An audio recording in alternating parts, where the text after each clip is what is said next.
دعوت اسلامی کو قائم ہوئے 40 سال پورے ہو گئے الحمدللہ۔ قائد سنت علامہ شاہ احمد نورانی صدیقی رحمۃ اللہ علیہ کے گھر پر 3 دن تک علماء اہل سنت کا اجلاس چلتا رہا۔ ہندوستان سے علامہ ارشد القادری رحمۃ اللہ علیہ بھی تشریف لائے تھے جو اس اجلاس میں موجود تھے۔ حضرت قاری مصلح الدین صدیقی رحمۃ اللہ علیہ کا نام تجویز ہوا کہ ان کو صدارت اور سربراہی دی جائے، لیکن انہوں نے اپنی پیرانہ سالی اور طبیعت کی ناسازی کے باعث معذوری ظاہر کی اور کہا کہ اتنے بڑے منصب کے لیے کسی نوجوان عالم دین کا یا کسی نوجوان مبلغ کا انتخاب کیا جائے۔ علامہ شفیع اکھاڑوی رحمۃ اللہ علیہ کا بھی نام آیا، لیکن 3 دن کے غور و خوض کے بعد امام شاہ احمد نورانی صدیقی رحمۃ اللہ علیہ نے یہ فرمایا کہ تبلیغی جماعت کی قیادت جو ہے اس کے امیر کا نام مولوی الیاس تھا، ہم مولانا الیاس قادری کو اس کام کا فریضہ سونپتے ہیں۔ نوجوان بھی ہیں، ان کے ساتھ قادری نسبت بھی ہے، تو اس نسبت کے حوالے سے وہ کام بھی ہوگا جو ہمارے مسلک کا، ہمارے دین کا بنیادی جو ہمارے سامنے پیش نظر ہوتا ہے۔ بہرحال ان کو یہ فریضہ سونپا گیا، ذمہ داری سونپی گئی، اور اس کے بعد مسجد حبیبیہ جو سولجر بازار میں ہے وہاں پر اجتماع شروع ہوا۔ علامہ اکھاڑی صاحب نے ہمیں جگہ فراہم کی، لیکن علامہ اکھاڑی رحمۃ اللہ علیہ کے وصال کے بعد گلزار حبیب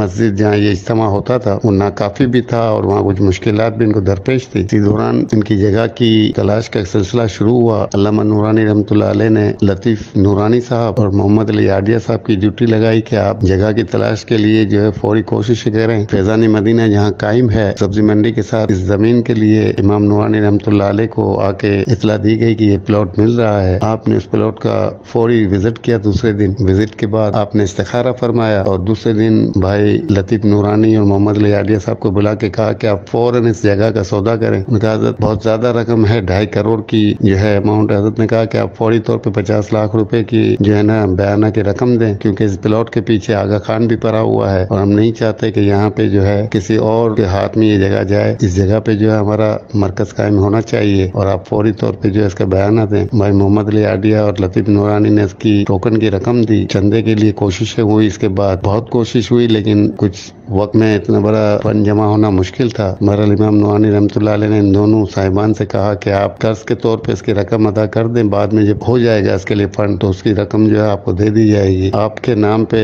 انہوں نے اصرار کیا کہ امام نورانی رحمۃ اللہ علیہ کے نام پہ ہم اس کا پہلا پاور کرائیں گے تاکہ جب رقم جمع ہو جائے تو باضابطہ طور پہ پھر ہم اس کو دوبارہ رجسٹری کروا دیں گے جن کے نام پہ کہا جائے گا۔ الحمدللہ امام نورانی کی محنتوں سے اور امام نورانی کی سوچ سے جو دعوت اسلامی بنی تھی اس کا مرکز فیضان مدینہ بھی جو ہے الحمدللہ وہ خرید دیا گیا اور اس کی تعمیر ہوئی، جو آج الحمدللہ بین الاقوامی دنیا میں مبلغین جو تیار ہو کر جاتے ہیں اور جو ایک مرکز بنا ہے بین الاقوامی دعوت دین کا، دعوت اسلامی کا، اس کا صحرا جو ہے وہ بھی قائد سنت رحمۃ اللہ علیہ کے سر جاتا ہے، اور ان کے لیے جو کاوشیں اور کوششیں کرنے والے تمام مبلغین ہیں اور جو الیاس قادری صاحب جو یہ کام کر رہے ہیں ان کو جتنی مبارکباد دی جائے وہ کم ہے۔ جب دعوت اسلامی کا مرکز وہاں پہ قائم ہو گیا تو عسکری پارک بنانے کی تجویز ہوئی، اور عسکری پارک کا بھی یہ معاملہ ہوا کہ جب عسکری پارک وہاں بننا شروع ہوا تو دعوت اسلامی کے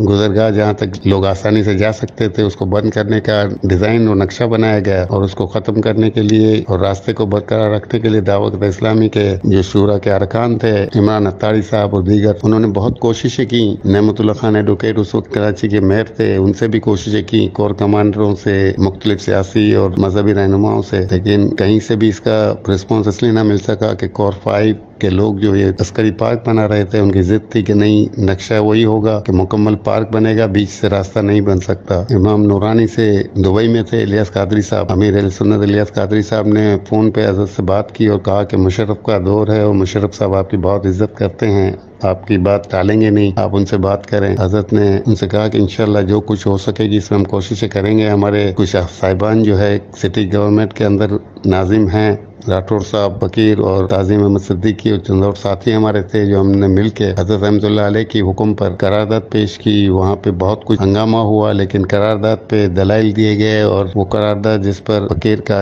اور صدیق راٹھوڑ صاحب کا، تعظیم احمد صدیقی صاحب کا مجوز کے طور پہ اور تائید کنندہ کے طور پہ نام